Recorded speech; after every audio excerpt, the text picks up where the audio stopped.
Hi everyone, this is Wellness Coach Pavithra. Today we are going to talk about breads. I'm often asked this question, which bread is healthier, white or brown? So let's go a little deeper to understand these.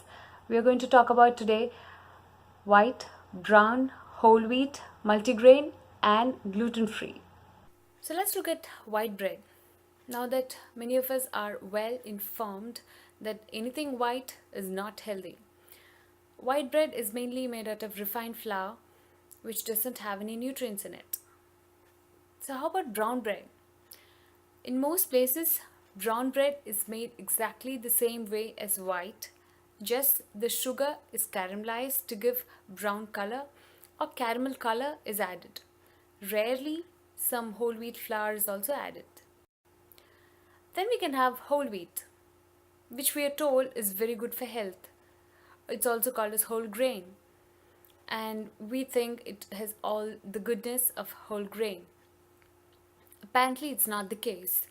Refined flour bread can be reconstituted by adding some endosperm and bran parts, and it can still be called as whole grain.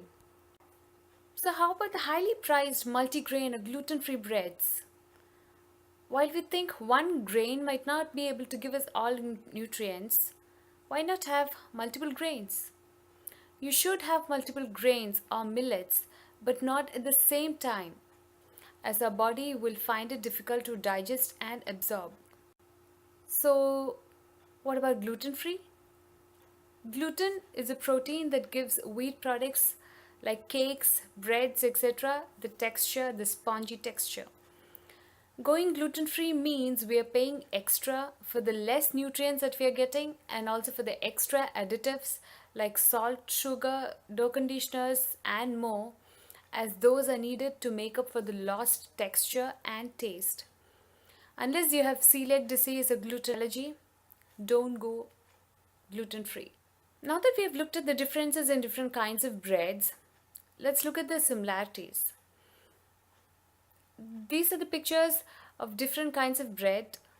It includes whole wheat, honey wheat, white bread, multigrain, and so on. What are the similarities? Number one, they're all highly processed. Number two, they all have very long shelf life. And number three, looking at the kind of ingredients in all these, it's pretty much the same. All of these have high amounts of additives that are harmful to our body, including but not just limited to preservatives, colors, flavors, dough conditioners, emulsifiers, and the list goes on. So what's the good thing about bread? It's very convenient to buy, store and eat, and needs zero or very minimum preparation and planning most of the time. Now you tell me which bread is healthy. It is fine to have bread, any kind of bread, once in a while when you're traveling or when you don't have another choice. But swapping your homemade breakfast or idli for a whole wheat toast just because you saw a diet chart on the internet is not a good idea. So the question, how people lived in several countries for so many years when they had only bread? My answer, they didn't have store-bought bread. They made bread at home from scratch. And as long as you're willing to make bread from scratch at home, you can still go ahead and eat it. I know what you must be thinking. It's so easy to make chapati, puri or dosa, idli than to make bread at home from scratch. And yes, of course, these are much healthier options. They don't have much additives as well, maybe except love. See you next time at another interesting video. Till then, bye and stay healthy.